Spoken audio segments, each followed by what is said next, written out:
And we are now down to the last thing on the help glossary list for the game before I finally start going off the rails and just going over random little things in the game. So this last one is your last tool down here. It is your playtest tool. You've got a lot of little things in here. It's not really that complicated. I'm going to start from the top. Play from here.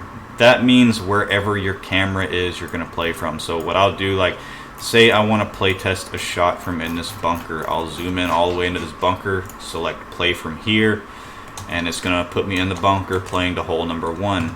This is great if you have a really deep bunker or an area that you're not sure if a player can get out of, so you can play test it this way. It's very, very helpful. It's something you want to use a lot when you're play testing your course. On to the next one. On playtest, you have your play hole. This is pretty self-explanatory. Whichever hole it says here, play hole number 3, play hole number 2, play hole number 1 is the hole you're going to play. The way that you can change this is just by zooming in on the hole. If I zoom in on hole number 1, I'm going to play hole number 1. If I zoom in on hole number 2, I'm going to play hole number 2. Well, yeah, there you go.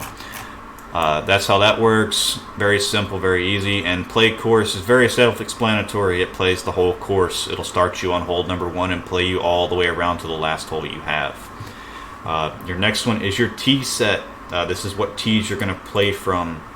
Now, from my experience of designing courses in this game, people will only play your front tee and your back tee. The middle tees, people will almost never play. You might get 1 in 1,000 that play your middle tees. I'm not even kidding. People are just going to play your front and back tees. I don't know why people play front tees, but they do. They play them a good bit. If you make a long course, like a 75, 7,800 yard course, people are probably going to end up moving up a tee box or two. It's very common for people to move up tee boxes on very long courses because people just don't want to deal with that. But other than that, your front and back tee boxes are going to be your most 2 played. Back, obviously, the most played. So put a lot of play tests and a lot of time into playing all of the tee boxes to make sure that they all have good views, make sure that they all land where you want them to, and make sure they're not super abusable. Keep in mind, people that are playing from the red tees on these games are playing the red tees to go for most of the greens. They're playing them to go really, really low. So if all your red tees can reach the green in 1, so be it. It's what the players are going to do. It's what they're playing your course because they want to do that. Don't take that away from them. Move your red tees to wherever it would be in a real life scenario, wherever your red tees would be. Like if I were to actually put another set of tees in this hole, it would probably be up here to where the red tees would probably be in real life. But otherwise, here on playtest, I'm going to playtest the course. So what I'm going to do is I'm going to come over here. I'm going to have my back tee selected because that's the tee I want to play from. You've got your pin set. Same thing with the pin sets. People are only going to play pin 1 and 4. This is even more common than the tee boxes. People will almost never play pin set 2 and 3. People will only play pin set 1 and 4. You might see 1 in 1,000 that will play pin set 2 or 3. It's just, if you're going to play test on pin set 1 and 4 for the most part. And this next one down here, I don't know why it is so long. I'm assuming this is a bug and it's not supposed to look like this, but this is what it looks like for now. This is your wind speed. So this is wind speed none, low, medium, high, and wind speed nothing, which is kind of, it's broken. It's very high. It's your highest speed. This will be up near 20 miles per hour. Usually I'll select low or medium to play test my course. If there are some holes where you have fairways, like say this fairway started right here and it took like, I don't know, 260 yards to get to the fairway.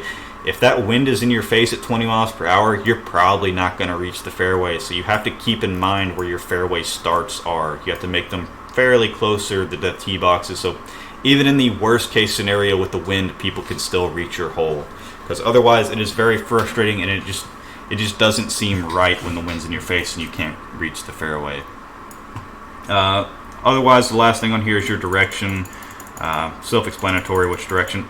I actually have no idea how to tell what north is in this game other than play testing and seeing which direction the wind blows. So that's usually how I tell what north, south, and west is. But now we've got everything in here as we want. Pin set white, or a T white, pin 1, wind medium, wind direction, and we're going to select play course. And as you play your course, all you're going to want to do is look around for things that don't look right, things you don't like. For example, in this hole, I don't like all this stuff right here. I'm going to have to come in here and clean this up. I'm probably going to have to come in here and clean the woods. I might add some mulch over here to cover this up, or maybe just add heavy rough over here to cover this dry spot up. Otherwise, you just want to kind of see what clubs your players are hitting, if they can break the hole, like going for the green in 1. Should they be able to do that? No. If they do, you probably need to fix that. It's just little play tests, like say your tee box is uneven and you need to reflatten it. It's just little stuff like that as you're play testing that you're going to want to keep your eyes on. And one of the main things you want to keep your eyes on is the greens. Make sure the greens are playable. Make sure they're puttable. Make sure you're not having anything on any yellow or orange or red slopes, because that is going to make it very, very difficult for your players to enjoy the course. A lot of making courses is about enjoyability. Whether that be because your course is very short or your course is very difficult and a challenge, and that can be fun. You have to make sure your course is fun to play. If your course is not fun to play, people are not going to play it, and they're going to stop within 3 or 4 holes of playing your course. Same thing if it is poorly designed. If your course looks ugly and just does not look good, people are probably going to stop by the 3rd or 4th hole and not play your entire course. So you want to make sure you do all the decorating, all the little stuff that you need to do on the course. Fix up anything that is wrong in the course. Oh, I've never done that before. I know how I did that. Maybe because I'm teeing off in the rough. But yeah, that is pretty much it in terms of play testing. You just want to play test your holes, play test from different areas, and make sure your entire course is playable. That is it for everything in the help glossary. If you have any special things that you need help with, leave it in the comments and I will probably do a separate video on it. I'm looking for ideas. I'm going to be, as I'm editing courses, things that I come across that is very interesting, I'm going to add in. I'm going to start doing my more intermediate and expert level classes now, just to show you guys some of the more advanced things you can do on the course. But other than that, I think that's the end of the basic series. Thank you guys for watching. I hope I could help you get started on your first course. And as I said, if you have any questions, let me know.